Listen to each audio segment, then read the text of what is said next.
Muy buenas familia, volvemos con otro vídeo. Hoy ¿qué vamos a ver? Vamos a ver un poquito de bases de datos no SQL. ¿Por qué? Bueno, porque estamos acostumbrados siempre a hablar de SQL, de tablas, de HANA. Bueno, siempre todo orientado en SAP, que es SQL. ¿Qué es no SQL? Es un gestor de base de datos, pero que cambia un poquito. Empezamos ya con el primer cambio. Esquemas. Una base de datos no SQL no tiene un esquema de base de datos. Es así. Luego, el tema de guardado de datos. Estamos acostumbrados que en SQL tenemos una tabla con registros. En no SQL esto cambia. ¿Por qué? Porque en vez de una tabla tenemos una colección. Y dentro de esa colección tenemos documentos. Bueno, hay diferentes tipos de bases de datos no SQL. Pero a que nos vamos a centrar hoy y en el futuro para hacer una aplicación SAP CAP es con MongoDB, que utiliza documentos JSON, ¿vale? Entonces, vamos a coger SQL y no SQL y lo vamos a poner en formato Microsoft, ¿vale? Para entenderlo mejor. ¿Qué sería una base de datos SQL? Sería un Excel donde tengo mi hoja, que sería la tabla, y dentro de esa tabla tendría registros, ¿vale? Una tabla de SQL de toda la vida. Para tema de no SQL, cogeríamos un directorio, en Windows por ejemplo, me crearía un directorio y crearía documentos Word. Y en esos documentos Word pondría el contenido de cada registro de mi base de datos. Un documento Word sería el registro de, pues no sé, de un pedido a un restaurante, por ejemplo. Entonces tendría diferentes documentos Word con diferente contenido, ¿vale? Voy a compartir pantalla. Aquí en el blog, si entráis, veréis un poco, bueno, esta entrada la escribí mientras me estaba mudando, porque como habéis visto, me he mudado. Ya no tengo ni Funkos ni nada. De momento estoy asentándome, ya veremos qué pasa con los Funkos y todo. Pero aquí en el blog tenemos, bueno, hablamos un poco de bases de datos no SQL. ¿Vale? Bueno, no voy a leer todo porque aquí lo tenéis explicado. Pero sí me gustaría hacer un poco de hincapié en las ventajas. ¿Por qué? Porque, por ejemplo, al no tener un esquema, las estructuras son flexibles. Es decir, yo puedo tener un documento, bueno, un registro en mi colección con una serie de campos y en otro registro tener más campos, menos campos, depende. Por eso la flexibilidad, ¿vale? Luego, por ejemplo, en MongoDB, que es orientado a documentos JSON, bueno, ya sabéis cómo es un documento JSON. Una propiedad, un valor, propiedad, valor, propiedad, array, por ejemplo. Entonces nos permite generar todo un documento e irlo ampliando según las necesidades de nuestro proyecto. Entonces, claro, esto, una base de datos no SQL para SAP como transaccional no nos serviría. Lo que necesitamos es, bueno, donde aplicaríamos el no SQL serían aplicaciones, por ejemplo, móviles, ¿vale? Que estamos en un inicio del proyecto, donde estamos desarrollando el proyecto y estamos generando un MVP, ¿vale? Un producto mínimo viable. Que cogeremos esa aplicación y la pondremos cara al público para validar la idea. Por ejemplo, ese es un ejemplo que nos serviría muy bien las bases de datos no SQL. No tenemos un esquema definido, ¿vale? Claro, todo depende de si nuestra aplicación móvil va a ser transaccional o no, o si van a haber muchos joins, porque una cosa de las que peca no SQL es el tema de los joins, es un poco más complejo. Otro tema muy interesante de no SQL es el tema del escalado. Nos permite hacer un escalado horizontal. ¿Qué quiere decir eso? Que si nuestra aplicación móvil va a ser global, puedo tener una base de datos en Europa, otra en Estados Unidos, otra en Asia y tenerlas conectadas y replicándose, ¿vale? Normalmente las bases de datos SQL suelen escalar verticalmente, metiéndole más memoria, más CPU, más disco duro. Obviamente también se puede escalar horizontal, pero es más costoso, ¿vale? Bueno, hacer un pequeño resumen. Las no SQL van muy bien para aplicaciones móviles, en las cuales pues las transacciones son muy sencillas. Hago un pedido, pam, pam, pam, ya está. No tengo que cruzar datos. Una de las mayores desventajas es la confiabilidad del dato. No hay un mecanismo que nos asegure que el dato es correcto. Igual que en SQL tú tienes un campo que va hacia un elemento de datos y un dominio que te dice que ese campo tiene que tener un valor tal, tal, tal. En NoSQL no. Necesitas que el programador haga esa validación previa a la inserción o actualización del dato en base de datos. ¿Vale? Ese sería el mayor pain. No voy a seguir explicando porque lo tenéis aquí en el blog, ¿vale? Cualquier duda sabéis que podéis dejar un comentario y lo comentamos, aclaramos y lo que haga falta. Pero sí que me apetecía dar esas dos pinceladas, esas ventajas y desventajas de las bases de datos no SQL, porque al principio parece que todo sea maravilloso. Tengo ahí mi base de datos no SQL, mi colección, y empiezo ahí a lanzar documentos, me da igual el esquema, todo es fantástico. Ya, pero a la que empiezas a añadir propiedades que son diferentes entre ellas y valores que no tienen nada que ver, eso se complica y puede generar un pitoste bien interesante.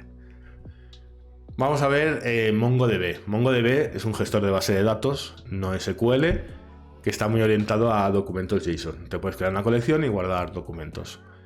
Tienes la versión open source, la puedes instalar en local. Creo que también tiene una versión de pago y luego tiene la de Database as a Service, ¿vale? Que sería esta de aquí. Yo me he quedado aquí una en MongoDB, se llama Atlas. Simplemente para probar. Entonces, tengo aquí un cluster share, que es tener un espacio compartido en el cual este trocito es gratis, porque es de prueba. Luego, si quieres algo más si quieres utilizarlo para tu proyecto o algo con más potencia, pues ya sí que pagarías, porque hay que ganarse la vida, ¿no? Entonces, en este caso, Atlas, Cluster 0, me voy a Browse Collection. Voy a cerrar a este comentario aquí. Vale, aquí en colección no tengo nada, no tengo ninguna colección. Traduciendo a SQL, no tengo ninguna tabla. Voy a añadir una. Por ejemplo, aquí ya veis cosas que no tienen nada que ver. Pero bueno, mira, el restaurante sí. Y aquí le voy a poner pedidos. ¿Vale? Y creo mi base de datos y mi colección.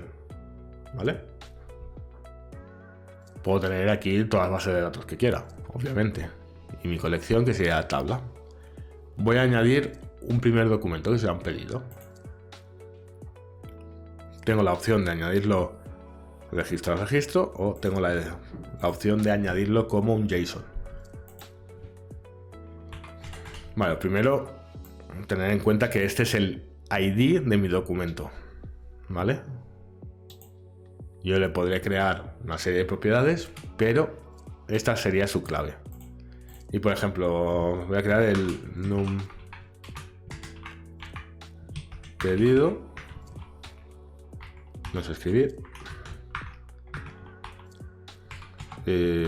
nombre, le voy a decir que Pepe, dirección, Plaza Mayor 1, sí. Ciudad Madrid. Vale, aquí por ejemplo productos y me creo mi array. Voy a decir, pues por ejemplo, quiero nombre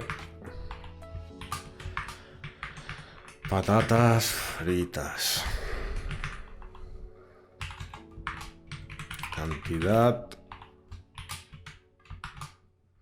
2. Y aquí le voy a poner otra. Y le llamaremos también nombre, pero... Le llamaremos nuggets, por decir algo. Esto está mal. Y cantidad, una copia de aquí.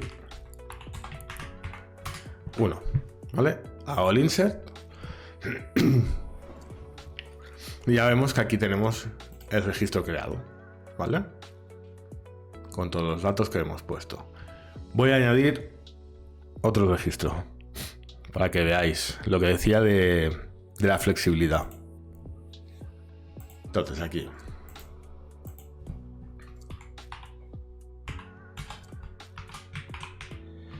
un pedido va a ser el 2. Aquí usuario.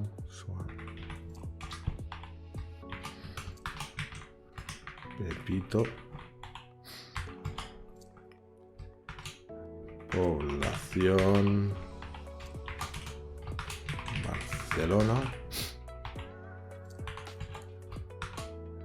Posiciones. Aquí van a ser los productos. Creo también un array. Objeto. Nombre. Producto. Burger. Cantidad. 1. Precio. 10 euros. Y aquí voy a hacer lo mismo.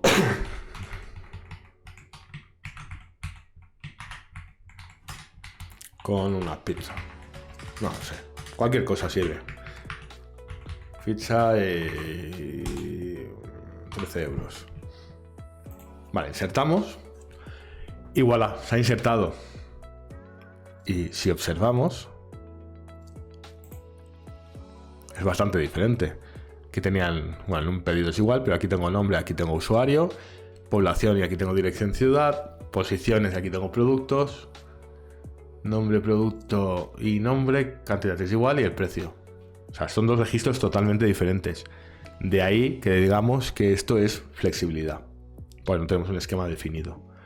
Ahora, cuando hagamos el select de esto, en programación, en la parte frontend, claro, tendremos que tener en cuenta esto, de que el esquema es flexible. Entonces, en el momento de insertar algo o de hacer un cambio en nuestro guardado de datos, tenemos que ser muy conscientes de lo que estamos añadiendo en frontend para guardar en back y luego volverlo a recuperar y mostrar. ¿Vale?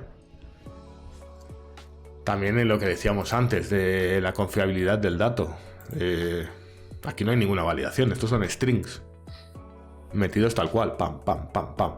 Entonces, bueno, hay que ser coherente y tener un sistema muy bueno en frontend, bueno, o en backend, o quien haga el guardado, supongo que hará el backend, el guardado de datos, porque el frontend llamará por API al backend y el backend guardará. Hay que ser coherentes y tener un sistema de decir, vale, vamos a añadir este campo. Este campo tiene que ser dentro de este valor y este valor, o tiene que estar dentro de este array de opciones. Hay que crear un sistema que valide el dato, ¿vale? ¿Por qué hago hincapié en esto? Porque, bueno, me voy a cambiar la cámara. ¿Por qué hago hincapié en cosas un poco externas a SAP? Bueno, al final somos full stack developers. ¿Qué quiere decir eso? Tenemos que estar siempre, siempre, siempre aprendiendo. No me sirve el... Yo soy ABAP. Hago mi ALV y me quedo ahí sentado. A esperar a que pase el tiempo. ¿Qué pasa? Que si haces eso y dejas pasar el tiempo, ahora te encontrarás de que hay SAP UI5, SAP Fiori y que el ALV va a desaparecer. Sí, es así de dramático. El ALV tiene los días contados. ¿Por qué? Porque está Safiori Elements List Report, que va a ser el sustituto. Porque el usuario final, cuando ve una LV y ve Fiori, prefiere Fiori. Porque el ALV, pues el SAPGI está bien, pero ya está obsoleto, ¿vale? Hay que ir mejorando, hay que ir cogiendo skills, hay que ir a estar al día, ¿vale? ¿Qué hemos visto hoy? Hoy hemos visto que es una base de datos no SQL, un par de ventajas y una desventaja. ¿Para qué nos puede servir? Aquello de la aplicación móvil y MVP. Y hemos entrado un poco en detalle en MongoDB para ver el guardado con documentos JSON. Próximos vídeos, no sé si serán en una serie ya continuada o lo iremos haciendo intercalando otras cosas de SAP UI 5. Pero próximos vídeos vamos a desarrollar una aplicación Cloud Application Programming Model, una CAP, sobre BTP, que vamos a utilizar MongoDB y bueno, y todo lo de CAP, obviamente, ¿vale? Así que si no te lo quieres perder, suscríbete, que sé que no estás suscrito, suscríbete, dale a la campanita, todas, y ahí te enterarás, ¿vale? Nos vemos en un próximo vídeo. ¡Hasta luego!